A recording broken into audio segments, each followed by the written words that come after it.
उम्मीद है आप सब लोग खैरियत से होंगे और अल्लाह ताला आप सबको एक नेक रमज़ान अता फरमाए और इस महीने से वो हासिल करने की इस्तात और तौफीक दे जिसके लिए अल्लाह ने ये महीना मुसलमानों को तोहफ़तन दिया। तो असल जो मकसद है इस महीने का वो है गुनाहों से पाकी, कि हम अपनी जिंदगियों के अंदर उन गुनाहों से जिससे इंसान गलीज हो चुका होता है, उसकी रूह नापाक हो जाती है, हम उससे अपने आप को रिवर्ट बैक करें, वापस आए उस तरफ से। तो एक तो रमज़ान के हवाले से ये है कि ये कुरान का महीना है कि अल्लाह ताला ने इस महीने में कुरान नाजिल फरमाया। अल्लाह ताला इस महीने में इंसान को माफ़ फरमाता है। वैसे तो हर रात ही माफ़ फरमाता है, मगर अल्लाह की मगफिरत इस महीने में बहुत ज़्यादा तेज़ होती है। फिर ये कुरान का महीना है, कुरान फहमी का महीना है। One can learn a lot as there is a lot going on around.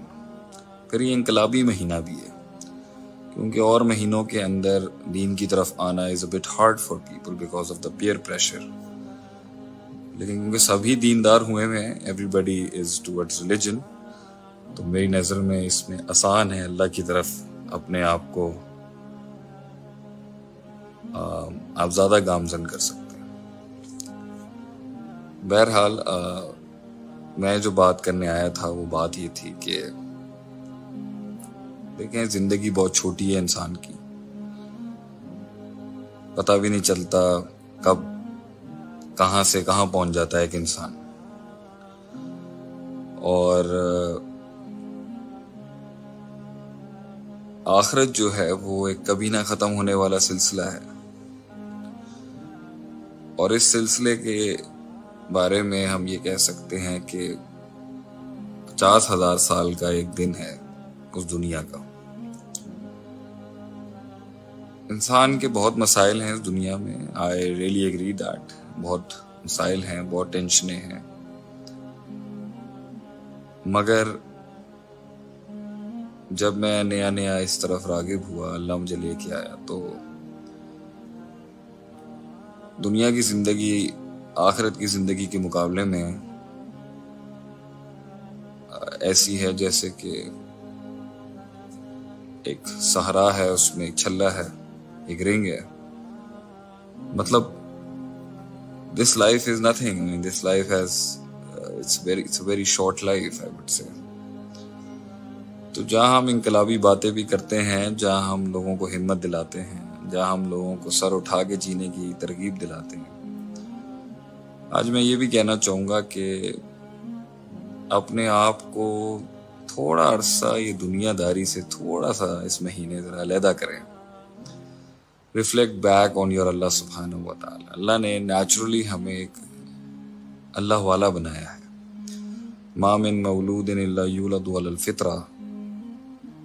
अल्लाह ताला फरमाता है कि मैंने इंसान को फितरत पर पैदा किया। फ़अबवाहु, उसके वालदैन होते हैं जो उसको युहव्विदानिही और युनस्सिरानिही और युमज्जिसानिही, जो उसको यहूदी, नसरानी या ईसाई बना देते हैं, आगे से उसकी फितरत को तौहीद से हटा के शिर्क पे ले जाते हैं।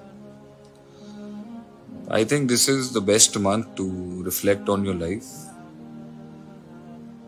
और इंसान अगर सोचता ही रहेगा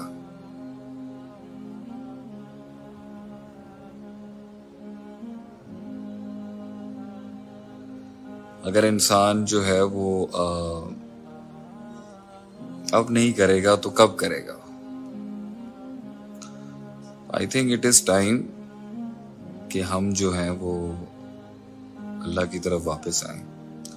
दुनिया में हर सहारा मेरे भाई टूट जाता है, दुनिया में हर शख्स साथ छोड़ देता है, हर दहलीज इंसान को ठुकरा देती है। कोई भला नहीं कर सकता सिवाय अल्लाह ताला के। अल्लाह ही है जिसने हमें उतारा तो इंसानों में था, लेकिन बनाया अपने लिए था। हमारी जिंदगी का मकसद वमा खलक़तुल जिन्ना वल इंसा इल्ला लियअबुदून, नहीं बनाया मैंने जिनों और इंसानों को मगर अपनी इबादत के लिए। तो ये तो वैसल है, रिश्ते हैं, इसमें लोग साथ हैं, हमने निभाने भी हैं हुकूक लोगों के, मुल्क के, सूबों के, विफाक के, हाकिम के, पड़ोसियों के, रिश्तेदारों के। लेकिन असल चीज जो है वो तो अल्लाह है। अल्लाह की तरफ रुझान है हमारा, और अल्लाह की तरफ रुझान के लिए अपनी तरफ रुझान को कुर्बान करना है। ये है जिंदगी। हम अपनी तरफ रुझान रखते हैं, हम लोगों की तरफ रुझान रखते हैं, मगर अल्लाह नहीं है हमारी जिंदगी में। तो मेरे ख्याल से मैंने एक जिंदगी का हिस्सा गुजारा जिसमें मेरी जिंदगी में दुनिया थी, फिर जिंदगी का हिस्सा गुजारा उसमें दीन था, फिर जिंदगी के हिस्से गुजारे हैं जिसमें दोनों आ जाती हैं। तो निफाक और कुफर और ईमान की जिंदगी के मुख्तलिफ पहलुओं से इंसान गुजर रहा होता है, लेकिन एंड में ये है दुनिया ईमान के साथ कॉन्कर करने का नाम है। वैसे तो ये फितना ही है,